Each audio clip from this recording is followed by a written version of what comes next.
Penegakan hukum. Kalau penegakan hukum, korupsi ini ada 3 potensi sebabnya. 1, korup karena kebutuhan. Yang kedua, korup karena keserakahan. Yang ketiga, korup karena sistem. Korup karena kebutuhan, gajinya hanya cukup untuk hidup 20 hari. 10 hari terakhir dia harus bagaimana? Lalu muncul tuh ruang untuk nutup. Obatnya bukan penegakan hukum saja. Penegakan hukum belum tentu menjerahkan, masalahnya nggak selesai. Ini sering saya sampaikan pada penegak hukum di Jakarta. Di Jakarta ini banyak orang melanggar. Ada 2 jenis pelanggaran. Melanggar karena butuh dan melanggar karena serakah. Oke? Kalau gedung tinggi ngambil air tanah dari kedalaman 200 meter tanpa izin, itu namanya melanggar karena serakah. Oke? Tapi kalau pedagang kaki 5, itu kalau melanggar biasanya karena kebutuhan. Selama kita tidak menyelesaikan kebutuhannya, dia akan terus-menerus melanggar. Karena itu negara menyelesaikan kebutuhannya, sehingga pelanggaran selesai, bukan diberikan hukuman yang berat. Hukuman berat menyelesaikan, karena kebutuhannya tidak terpenuhi. Tapi kalau yang melanggar karena keserakahan, nah baru ini pakai hukuman yang menjerahkan. Ada rasa takut di situ. Dan koruptor paling takut adalah miskin atau miskin. Ada yang mengusulkan hukuman mati. Saya sampaikan, selama sistem penegakan hukum kita belum sempurna, jangan letakkan hukuman mati di sini. Karena ketika kita melakukan kekeliruan, kita tidak bisa mengkoreksinya. Jika sistem kita sudah sempurna untuk proses pengadilan dan lain-lain, nah itu soalnya lain. Tapi sebelum sempurna, maka perlu ada ruang. Bayangkan selesai 2-3 tahun kemudian muncul bukti baru, ternyata dia bukan koruptornya. Mau dikembalikan pakai apa coba? Nggak bisa. Nggak bisa. Itu sebabnya kenapa saya sampaikan dimiskinkan. Karena kita ada ruang. Jika sampai, kita ini manusia khilaf, ada ruang untuk itu. Nah ini yang kemudian dilakukan. Kami melihat penting sekali untuk segera mensahkan undang-undang perampasan aset oleh negara. Sehingga koruptor yang kemudian KPK ini tidak boleh sekedar taat hukum. KPK ini harus taat pada kode etik. Dia harus lebih tinggi dari hukum. Dia harus taat pada kepatutan. Kepatutan. Karena itu tadi kemarin saya sampaikan bahwa bila Allah takdirkan untuk kami bertugas, maka kami akan sampaikan semua pimpinan KPK yang terpilih harus tanda tangan pernyataan akan mengundurkan diri jika melanggar kode etik KPK. Selesai. Jadi bukan mengundurkan diri kalau jadi tersangka, bukan. Itu aja masih belum. Tapi bila melanggar kode etik, dan kode etik KPK, Bapak Ibu sekalian, saya kebetulan pernah bertugas menjadi ketua komite etik KPK tahun 2012.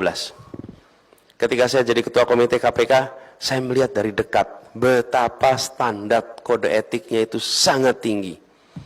Dan pada waktu itu saya belum pernah, ini saya cerita sedikit, saya belum pernah datang berada di sebuah kantor yang ketika waktu duha musolanya penuh dengan orang-orang sholat duha, kecuali di KPK. Betul-betul, saya datang kantor banyak, tapi hanya di KPK, ini peristiwa 2012.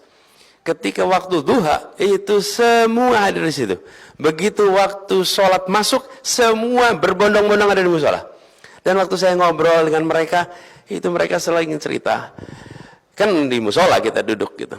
Pak, kami yang di sini ini betul-betul hanya mengandalkan pada pertolongan Allah, tidak ada yang lain. Karena yang dihadapi luar biasa. Bapak Ibu sekalian, luar biasa. Kita di sini tahu beres, Bapak Ibu. Karena mereka tak bercerita. Itu kalau datang ke situ ketemu dengan mereka-mereka yang bertugas, kalau saya mengatakan saya bangga lihat anak-anak muda penuh integritas yang waktu itu menjaga KPK. Luar biasa. Nah, tapi sebagian udah dikeluarin kemarin. Udah dikeluarin.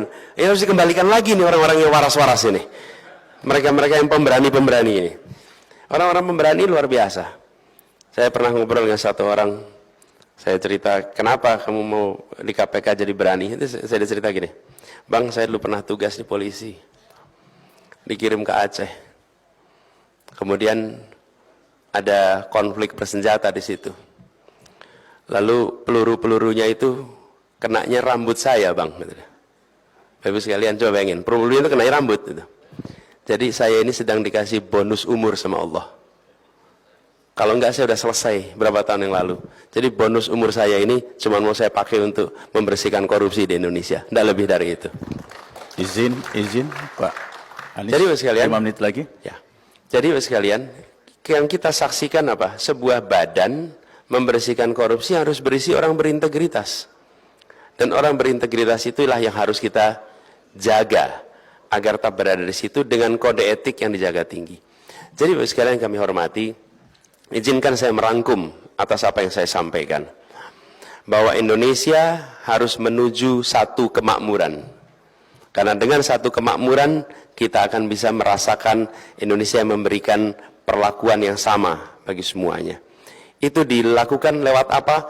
Lewat mereview semua kebijakan yang ada, agar kebijakannya membesarkan yang kecil, menguatkan yang lemah, tanpa mengecilkan yang besar, tanpa melemahkan yang kuat. Garisnya itu. Lalu, di dalam proses ini semua, kita menyaksikan perlunya menjaga tatanan negara ini untuk selalu berada di dalam tatanan yang menjunjung tinggi adab di dalam bernegara. Etika yang dijaga. Prinsip negara hukum bukan negara kekuasaan. Ini. Lalu, salah satu masalah terbesar Republik ini adalah praktek korupsi. Dan praktek korupsi ini diselesaikannya melalui satu, yang karena kebutuhan dibereskan kebutuhannya, yang karena keserakahan diberikan ancaman hukuman yang menjerakan, dan institusi yang mengelola penegakan hukum untuk korupsi yang serakah adalah KPK. KPK-nya ditinggikan standar kode etiknya. PR kita banyak. Saya hendak sampaikan pada semua, tidak mungkin kita bisa menyelesaikan seluruh masalah yang ada di Republik ini. Tapi insya Allah satu hal yang pasti, kita ingin perubahan itu bisa kita kerjakan dalam tempo yang sesegera mungkin.